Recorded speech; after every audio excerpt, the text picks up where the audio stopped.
Okay, I'm back. Now in part 1 of setting up a new world, I got set up the command blocks for new players and getting them to spawn area, and to set them up with various attributes that we'll be using, or sorry, tags that we'll be using. Now while I was experimenting with mob cleaning in the spawn area so players didn't get mobbed, I made a crucial mistake of misspelling something in the command box and damaged the world I was playing on. Now that world was on my computer. What I've done now is set up a new world, which is actually online, and people can join if they wish. Just whisper me your Minecraft name and I can add you to the server's whitelist.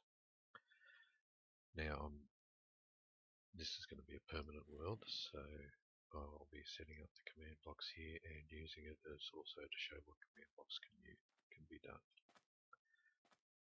Now again, in the first stream I did show you briefly portals. We can go into them in a bit more detail, but they were just a single command block code. Now I've made some more for this server. This will take you to the western waypoint, which is out here. And this one will take you back. Now it's a little bit more than just choosing to put in the code. Oops, that one hasn't got one yet.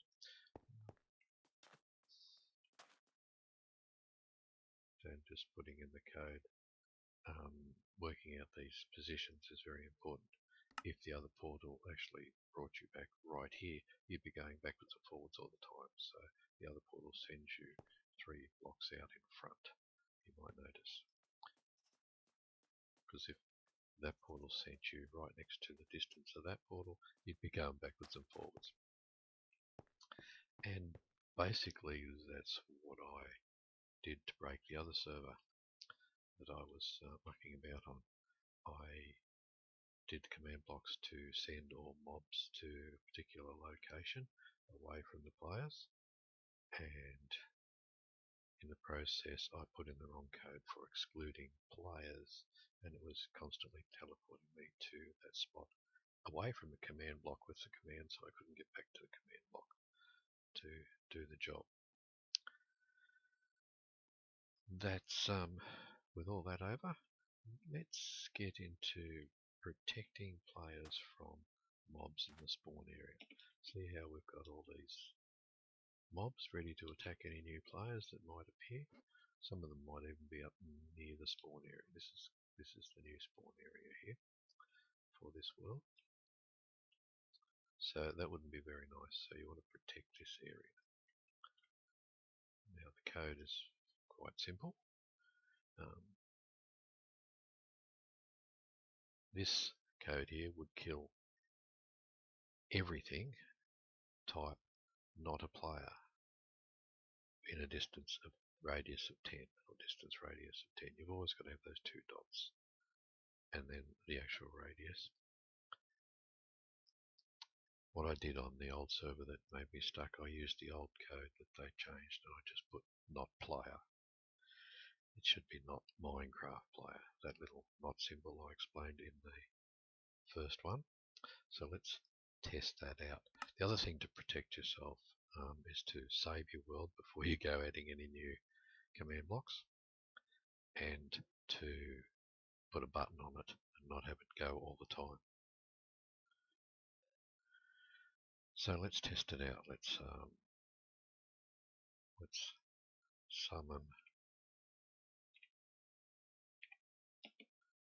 summon a Minecraft chicken in here and a Minecraft zombie.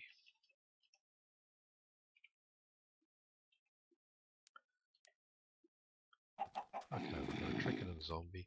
This button now should kill all entities except the player, myself. Are we ready? So it's killed the chicken and the zombie. So if we had that running all the time, it would kill any entities that appeared, whether they're near the player or whatever, but in a radius of 10. Okay. We probably don't want that because we don't want to kill chickens, we don't want to kill horses, we don't want to kill villagers. So a slight modification, we can actually put in the exact creature or entity we want to kill. Here I've got kill add all entities, type equals Minecraft zombie, a distance of radius 10.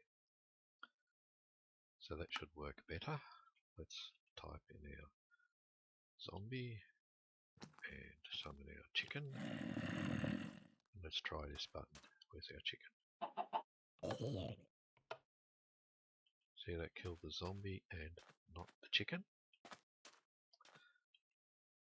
Disadvantage with this one is, of course, you'd need one for another command block that says kill Minecraft skeleton, kill Minecraft spider, whatever you want to kill.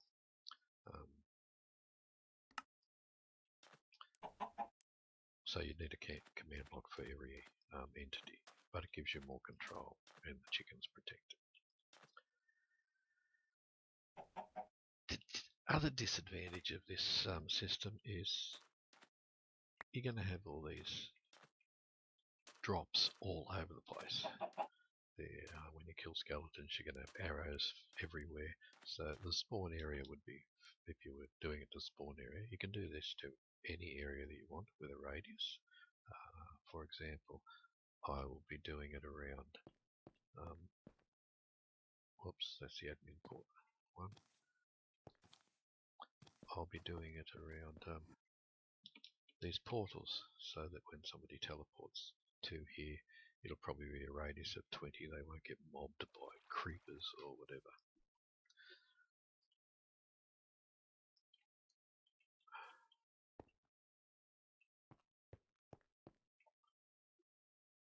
Give me it for a moment while I just bring one of the puppies in for a cuddle.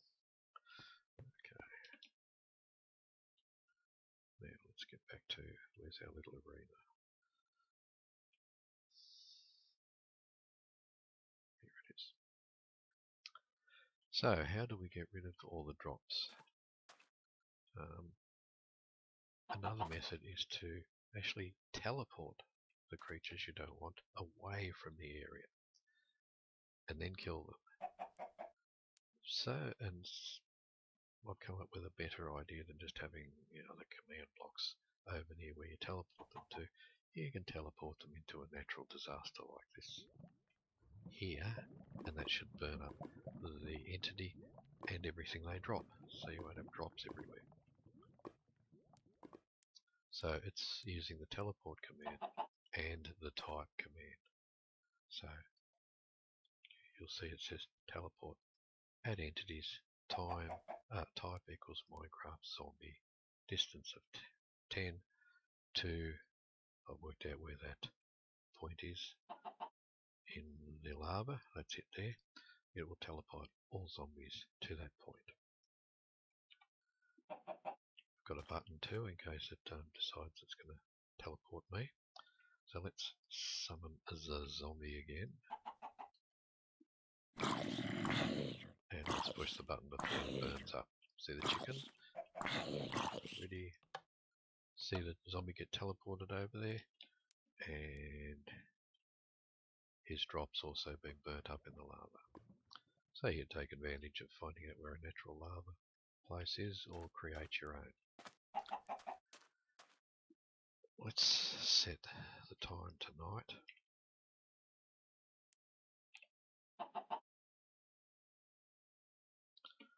So we're not burning zombies.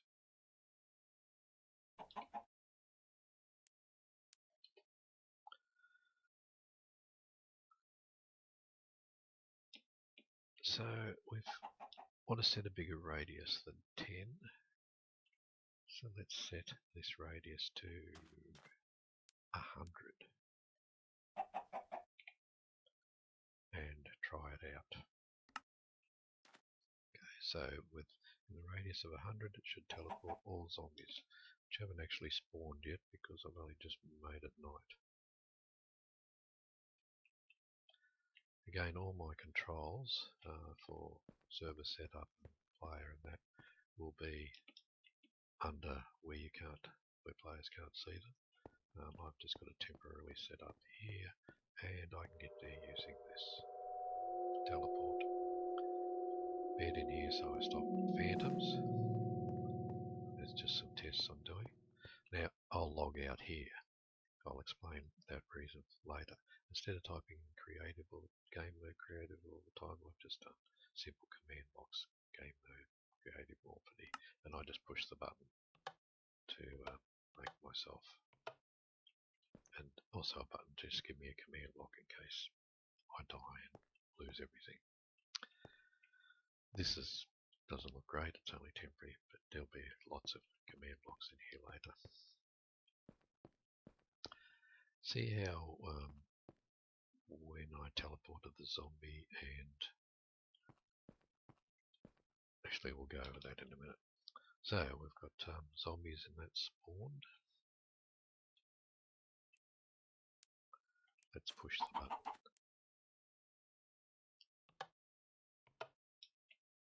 I'd only sent one over there. What are these? Let's add skeletons.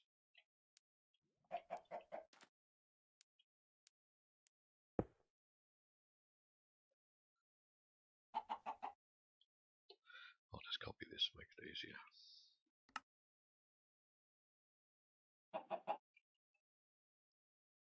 Change zombie to skeleton.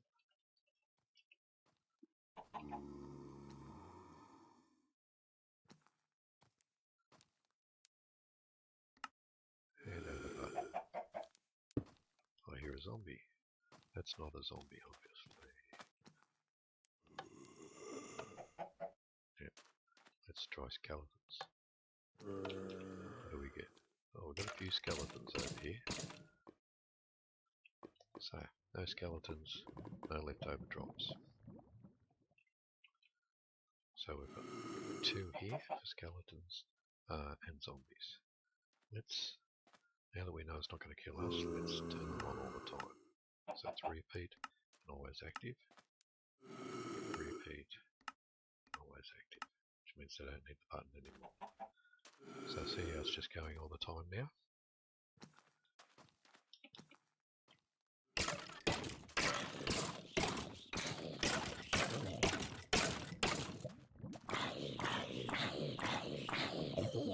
Very effective. Now the disadvantage is the chat. It's putting all that in the chat. In the first episode we disabled the command block output. That's not the command block output. That's the server telling the chat what the server's been doing. So that's why it's got that @a symbol. So if I teleport here, well, it would have said Morphiny teleported, but some skeletons got it. We need to turn that off, obviously. So that's another game rule. And that's send commandFeedback equals false. Now we should have a quiet screen. I should be able to teleport to control room and no chat.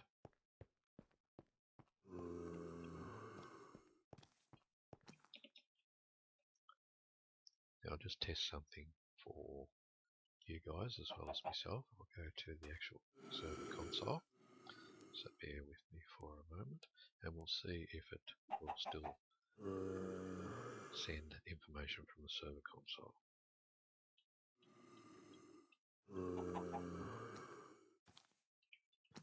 Say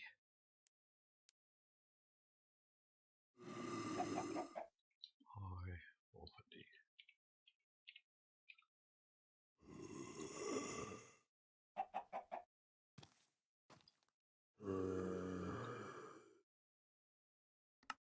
Okay, so So you can still send chat through to or from the command. So that's another game rule. That's basically it for protecting areas. It's all based on what it is you want to teleport or kill, and the distance or the area you want to cover. So you just have the command block in the middle, obviously hidden. I'll put these command blocks in the command area. You might notice up there I accidentally went to what was called an admin. I will have people helping me on this server, and they will be given the admin tag, which means this portal will work for them, and we'll have various admin controls and abilities and stuff that they need up here where other people cannot get to. So we'll probably have a policeman to enforce and put people in jail that are griefing, and we probably have some builder admins to help, because I'm not the world's greatest builder, and even this spawn area is going to be a bit, I don't know, random building types. It's not going to have any sort of consistency.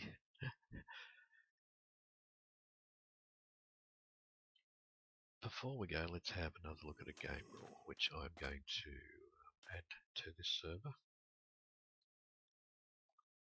I'm going to allow mobs to drop various things when they're killed. It's normally turned off. You can actually turn it on, but it means that the odd mob might drop something other than what they normally have. For example, a skeleton might drop a bit of armor, or a zombie might drop a carrot. So yeah, this is useful if you're out in the middle of nowhere and you'd like to probably start your own garden and grow carrots. You may not find a village or anywhere where you can get the carrots from, so having the odd zombie drop one is quite useful. So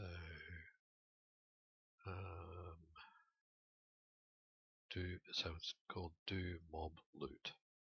Okay, so it's normally set to false. I'm going to set it to true. Shall we go and test that?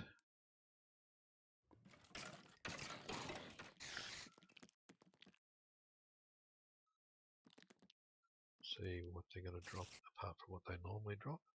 Spiders normally drop string, don't they? It's only random, so you don't always get a drop. But it's a good little thing to add to the game. Yeah, we just got string.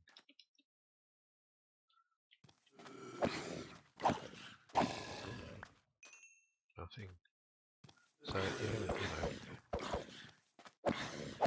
you haven't added a major nightmare to the game of having stuff dropped everywhere.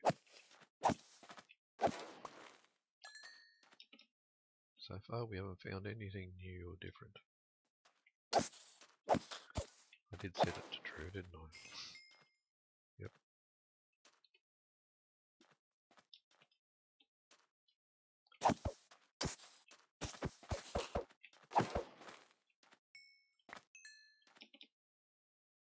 Pretty sure they would have normally dropped those items.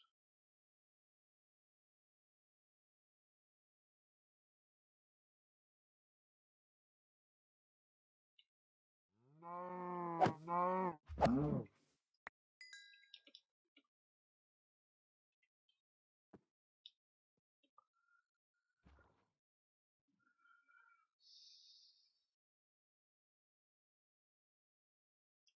Anyway, you can experiment with this yourself. See, I'll keep it.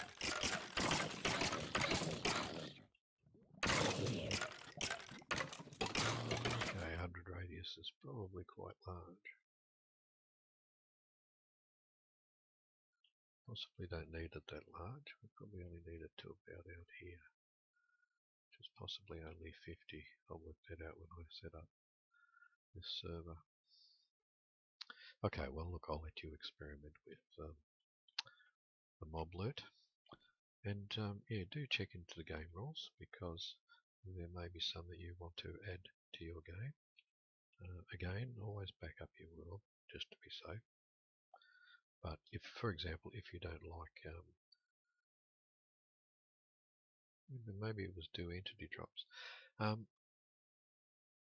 Yeah, look up all these. And another good one is if you don't want things like creepers to destroy buildings but only do damage to players, you can turn off mob damage. It also stops Endermen from stealing blocks. So yeah, mob griefing, you can turn that off, and Endermen and other things won't steal what's her names. And yeah, you can stop fire from burning, continually burning all the trees. You can even turn weather cycles off. If you want to stop fire from burning everything, just let it do fire tick and change that. But it's better to look these up on the internet rather than me go through them all. Thanks for viewing. I hope you have fun setting up your own server without mods and plugins that you have to update all the time. Pretty much Mojang won't be changing these commands very much now that they've settled down, and 90% of these commands will also work on the Windows Bedrock edition. Okay, just in case you're not using the Java edition and you're looking at this. Again, thank you for watching. Oh, and the other thing is I won't be calling these part 1, part 2, part 3 because they're all going to be random. So every time I just do a new addition of something to the server, I will just do try and do a short video. Some things are big. The next thing I'll possibly be doing is probably adding some of the admin controls, or maybe even adding a player class like a mage.